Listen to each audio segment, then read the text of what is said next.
Okay, it is great to be back. I want to thank all of you guys for coming in. We're going to get right into this real quick. This is going to be a short video. So, I'm doing this on the life and power of Enoch and just some things that we can grasp from his life and apply to our life. It says over here, of course, in Genesis that Enoch was and Enoch wasn't, for God took him. And it also says in Hebrews chapter 11, verse number 5, excuse me. By faith, Enoch was translated that he should not see death and was not found because God had translated him before his translation. He had this testimony that he pleased God. Now, one of the things I want to get across to you guys that the enemy has been fighting hard to keep people away from the book of Enoch.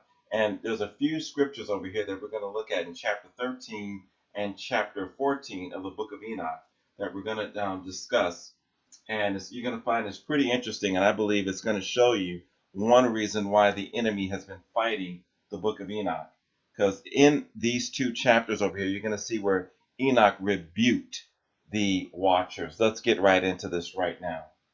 And it says over here, and this is Enoch speaking, he says, he went out, in verse number 7, he talks about where he went by the waters of Dan, and then he fell asleep, and then he went into a vision and whatnot there. And in the vision, he saw chastisement and a voice bidding him to tell the sons of heaven and reprimand them. Okay, verse number 9, he awakened when he came to himself. He was over in an area by Lebanon.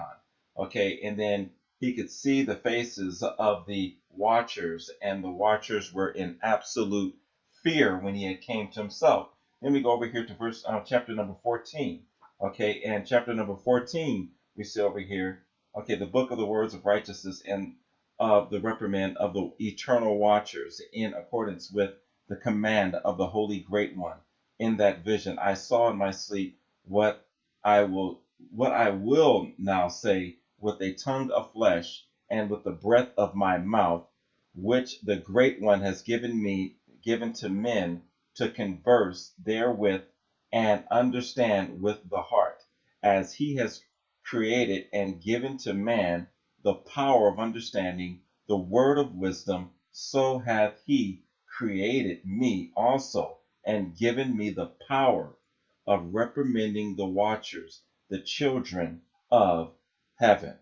Now, there's some interesting things that goes on to happen after this right here. One of the things in this series we're going to be talking about how Enoch had a very similar experience that Moses had when Moses' face was shown with glory, and when like Jesus on the hill of Transfiguration mountain, he had a very similar experience. You can find that in the book of Jasher. We'll be getting in that to next time, and how the glory of God will affect your DNA and will change your DNA. See, that's what this whole thing was about. See, when the sons of God fell and they came down and they promised all this so-called technology, okay, for the exchange of the daughters of men, and then they produced this satanic offspring of giants. What took place right there was they were doing that as a result of doing that, and there's been a mixture all throughout history, and our DNA isn't quite what it used to be.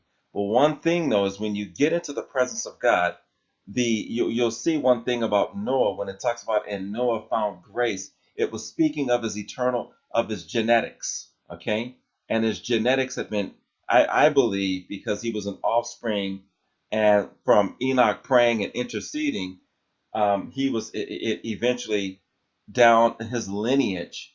He had his offspring of Noah came into the world, and Noah, okay, of course, was able to save the world and the 8 people that were with him. But I believe that because he was a grandson of Enoch and whatnot, there he was a descendant of Enoch.